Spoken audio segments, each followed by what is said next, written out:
శ్రీమాత్రే నమః. అందరికీ శుభోదయం అండి. ఈరోజు తలనొప్పి తగ్గిందండి. బాగానే ఉంది నాకు.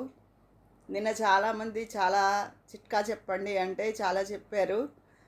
అందులో ఇంట్లో సులువుగా అయిపోయి కొంతమంది చెప్పారు. తప్పకుండా అవి పాటిస్తాను. మీరందరూ రెస్పాండ్ అయ్యి చెప్పినందుకు చాలా చాలా థ్యాంక్స్ అండి. అయితే ఈరోజు నేను ఒక విషయం చెప్తున్నానండి. మన ఆరోగ్యం కోసం నేను ఇదివరకు ఒకసారి చెప్పాను. కానీ ఇంకా నేను చెప్తే ఏదో మారిపోతారు అని కాదు. కానీ మన వాళ్ళైనా కనీసం అలా ఉండొద్దు అని చెప్తున్నాను.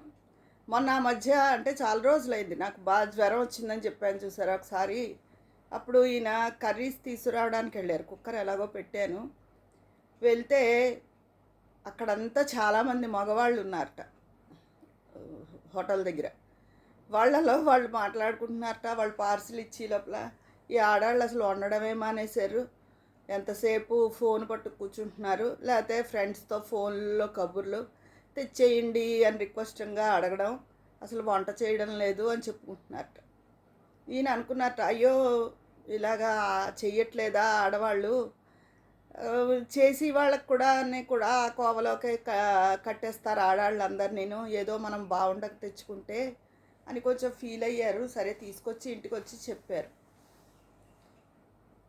తర్వాత ఆడవాళ్ళకి బద్ధకం పెరిగిపోవడం, కర్రీ పాయింట్లు ఎక్కువైపోవడం, ఫోన్లు చూస్తూ ఉండడం ఇదంతా సరే పక్కకు పెట్టేయండి. మగవాళ్ళు రకరకాల కామెంట్లు చేస్తారనుకోండి.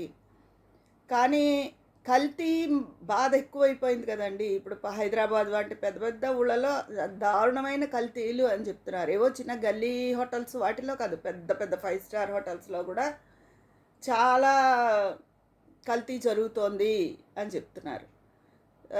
అల్లం వెల్లుల్లి పేస్ట్ ఎంత దారుణంగా తయారు చేస్తున్నారో మనం చూపించారు. అయితే దయచేసి అందరినీ మన ఆరోగ్యం కోసమే కోరుకుంటున్నాను నేను. మీకు ఒక్క ఐటెం అయినా సరే ఇంట్లో చేసుకోండి. 2, 3 చెయ్యలేని మామూలుగా ఓపుకున్నప్పుడు 2, 3 చేస్తాం. కూర, పులుసు, పచ్చడి, పప్పు ఏవో ఒకటి చేస్తాం.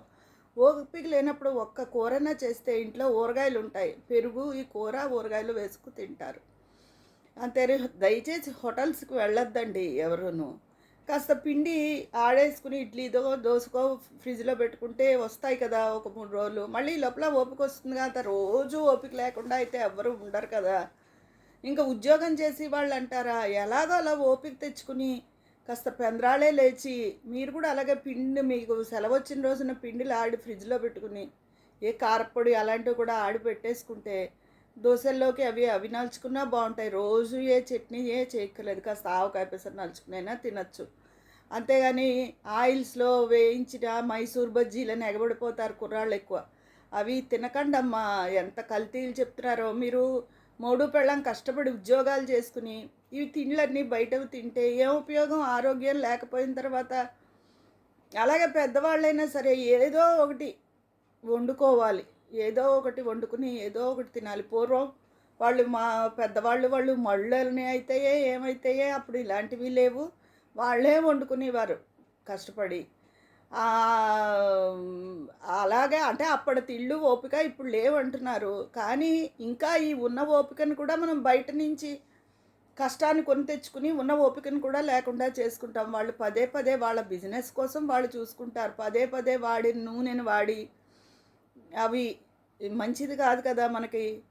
పైగా ఆడాళ్ళు వంటలు వండడం మానేశారు. యూట్యూబ్లో పట్టుకుని ఫోన్లు పట్టుకు కూర్చుంటున్నారు. ఇలాంటి ఇది మనం ఒకసారి చెప్పాను చూసారా, ఆడాళ్ళు అపహాస్యం పాలవకండి. బయట ఉంటే దీపం పెట్టచ్చా, తిని దీపం పెట్టచ్చా, స్నానం చేయకుండా పెట్టచ్చా, ఇలాంటి పిచ్చి ప్రశ్నలు వేసి మీరు లోకు అవ్వకండి. ఆ పార్టీ తెలీదా అని చెప్పానా. అలాగే ప్రతి వాళ్ళు అనేస్తున్నారు. మాట్లాడితే కర్రీ పాయింట్లు అంటున్నారు, ఆడాళ్ళు వంటలు మానేశారు అని. ఆ మాట మనం ఎందుకు అనిపించుకోవాలి? వంట చేయడం, పిల్లల్ని కనడం అన్నది ఎంత సహజ ప్రక్రియో ఈ వంట కూడా మనకు అలాంటిదే. ఎక్కడో కొంతమందికి మగవాళ్ళకి వస్తుంది, కానీ సాధారణంగా ఆడవాళ్ళకు వచ్చినంత అలవో. ఇప్పుడు మగవాళ్ళు వెళ్ళి ఆఫీసు ఉద్యోగం చేస్తారు, వాళ్ళకి అది తేలిగ్గా వాళ్ళకి అది అలవాటు అయిపోతుంది. అంటే అమ్మాయిలు కూడా ఇప్పుడు ఉద్యోగం చేస్తున్నారు, నేను కాదని అన్ను. కానీ భర్త హెల్ప్ తీసుకుని ఇద్దరూ కలిసి ఇంట్లో ఏదో ఒకటి చేసుకోండి. బయట వాటిని ఎక్కువ మీరు వెళ్ళొద్దమ్మా. అవి అవి వింటుంటే ఆ కల్తీలు అయ్యో అని బాధ వచ్చేస్తుంది అన్నమాట చాలాను. అందుకని ఎవరు అలా వద్దు. మన వాళ్ళు కూడా ఎవరు వద్దు. అసలు ఏదో ఒక్క ఐటమైనా వండుకుని తినండి. టిఫిన్స్ కూడా అంతే. ఉప్మా చేశారనుకోండి, ఓపిక లేక ఆడవాళ్ళు ఉప్మా అని హేళనగా మగవాళ్ళు మాట్లాడొద్దు. మా ఊళ్ళో ఒక హోటల్ ఉంది. తెల్లారి 7 అక్కడ పెసరట్టని ఏవో ఉంటాయి. పొట్టిక్కలని ఏవో టిఫిన్స్. కానీ మెయిన్ ఉప్మా. పొద్దున్న 7కి మొదలెడితే రాత్రి 12 వరకు ఆ ఉప్మాకి ఎగబడిపోతారండి. ఇంతా చేసి అది ఎలా ఉంటుంది, పలచగా ఉంటుందనమాట. వాడు 2 చట్నీలు ఇస్తాడు. మరి ఆ చట్నీలకే ఎగబడతారో తెలీదు నాకు. ఎందుకు ఎగబడిపోతారో తెలీదు. అంతలాగా తింటే అంత గొప్పతనం ఏముంది అని మేము తెచ్చి తిన్నామనుకోండి. వాళ్ళ హోటల్ టిఫిన్ గురించి మనం కామెంట్ చెయ్యము. మనకు అనవసరం. కానీ నేను చెప్పేది అదే హోటల్ టిఫిన్‌కి అక్కడ అంత ఎగబడిపోయి మగవాళ్ళు తింటున్నారే. పొద్దున్న 7 మొదలు రాత్రి 12 దాకా వాళ్ళు వరుసగా అలా ఉప్మా చేస్తూనే ఉంటారు. అయిపోతూ ఉంటుంది, చేస్తూ ఉంటారు. అదే ఇంట్లో ఉప్మా చేస్తే ఉప్మానా అనేస్తారు. తేలికగా అనేస్తారు. కానీ ఉప్మా అన్న దాంట్లో ఉప్మా జీడిపప్పు వేసి చేసుకోవచ్చు. అల్లం పచ్చిమిర్చి వేసి చేసుకుని పైన నిమ్మకాయ పిండి తినొచ్చు. ఉల్లిపాయలు అవి వేసి చేసుకోవచ్చు. టమాటో ముక్కలు, క్యారెట్ ముక్కలు వేసుకుని టమాటా బాత్లో చేసుకోవచ్చు. ఎన్ని రకాలుగా దాన్ని చేసుకోవచ్చు. ఇవన్నీ ఓపిక నుంచుని దోశలు వేసి చట్నీ చేసి ఓపిక లేకపోతే చెప్తున్నాను. మనకి ఈజీగా అయిపోయేది చట్నీతో పని లేనిది ఉప్మాయే. ఒకవేళ వరుసగా వారంలో 2 సార్లైనా ఉప్మా చేశారనుకోండి మీ ఇంట్లో ఆడవాళ్ళు, వాళ్ళకి మీరు సహకరించండి. ఉప్మా అని నొసలు చిట్లించేసి విసుగ్గా మొహం పెట్టద్దు. ఏం చేస్తారు కంగారుగా ఉన్నప్పుడు, చిన్నపిల్లలు ఉన్నప్పుడు ఏదో ఒక టిఫిన్, బయట టిఫిన్ కన్నా నయమే కదా. వాళ్ళు నెయ్యి అంటారు, నేతి ఉప్మా అంటారు. నెయ్యి వేసేస్తారా అంతా డాల్డా ఏదో కలుపుతారు అందులో కొంత. అంత ప్యూర్ది ఎవరు అందించేస్తారు. ఇంటి నుంచి వచ్చే అంత స్వచ్ఛమైన తిండి ఎక్కడా దొరకదు. అసలు మనం తినే నూనె, కందిపప్పులు అవే కల్తీలు అంటున్నారు కొనుక్కున్నవి. అలాంటిది వాటిల్ని ఎవరో వండి పెట్టినవి ఇంకెంత కల్తీలాగా ఉంటాయి.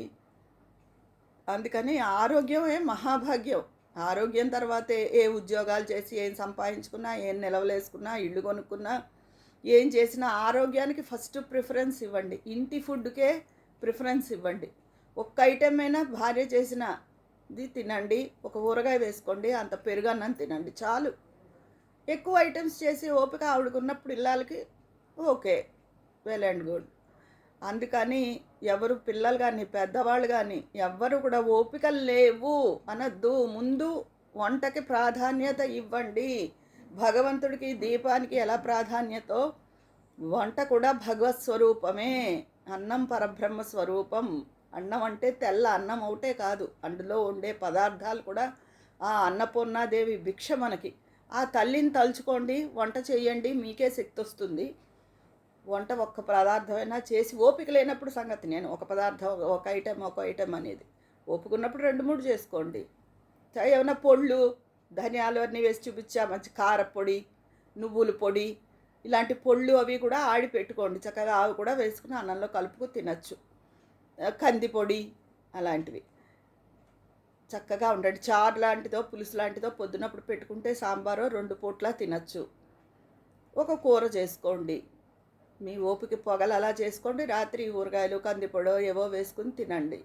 పెరుగు వేసుకోండి. అంతేగాని బయట టిఫిన్లు కానీ బయట కర్రీ పాయింట్కి వెళ్ళడం కానీ చెయ్యొద్దు. ఆడవాళ్ళు మీరు లోకు అవ్వద్దు. మన గురించి ఇలా మాట్లాడుకుంటున్నారు బయట. వీళ్ళకి ఫోన్లు పట్టు కూర్చుంటున్నారు, వంట చెయ్యట్లేదు, లేకపోతే ఫ్రెండ్స్తో ఫోన్లు మాట్లాడుకుంటున్నారు, ఇలా మాట్లాడుకుంటున్నారట మన గురించి. అందుకని ఇది స్వయంగా మా వారు విని చెప్పిన మాట. అందుకని ఎందుకండి మనం లోకు అవ్వాలి. నేను చెప్తాగా మనంతటి వాళ్ళం మనం ఒకళ్ళు అనేది ఏమిటి అసలు. అలా ఛాన్స్ మనం ఎప్పుడూ ఇవ్వకూడదు. అలానే ఒళ్ళు రెక్కలు ముక్కలు చేసుకోమని అని చెప్పట్లేదు. ఉన్నంతలో పని సులువు చేసుకోండి. ఎంత ఓపిక లేకపోయినా కుక్కర్ పెడతాం కదా, కాస్త పప్పు పెట్టేయండి ఇంకో చిన్న కుక్కర్లో. అన్ని టమాటా ముక్కలో, మామిడికాయ ఇస్తే మామిడికాయో, దోసకాయ ఇస్తే దోసకాయ, అన్ని ముక్కలు పెట్టేసి పప్పు అయిపోతుంది కదా. కొని అలా అయినా చేసుకోండి. మీకు అప్పడాలు వేయించే ఓపిక లేకపోతే ఏ చిప్స్ ప్యాకెటో తెచ్చుకోమనండి. పిల్లలు పప్పులోకి ఏమీ లేవా అంటే అలాగా ఓపుకున్నప్పుడు 2-3 ఐటమ్స్ చేసుకోండి. అదే అని అందరినీ కోరుతున్నాను. కలుషితమైన బయట ఆహారానికి, కర్రీ పాయింట్స్కి వెళ్ళొద్దు, టిఫిన్స్కి వెళ్ళొద్దు. ఎప్పుడో 6 నెలలకోసారి తినడం వేరు, రోజు పొద్దున సాయంత్రం అదే పనిగా ఉండడం వేరు. ఆరోగ్యం తగులడిపోతుంది. తర్వాత మీకు ఎంత డబ్బున్నా నిష్ప్రయోజనమే అది. అందరూ జాగ్రత్తగా ఉండండి. ఇదివరకు 50 ఏళ్ళకి వచ్చే బీపీ షుగర్లు 30 ఏళ్ళకే మోకాళ్ళ నొప్పులు అంటున్నారు. బీపీ షుగరు వచ్చేసింది అంటున్నారు. 30 ఏళ్ల పిల్లల తర్వాత ముందు జీవితం ఎంత ఉంది? మీ పిల్లలకి మీరు ఎంత చెయ్యాలి? ఓపిక లేకపోతే మీరు ఎలాగసలు ఇప్పుడే చిన్నప్పటి నుంచిను.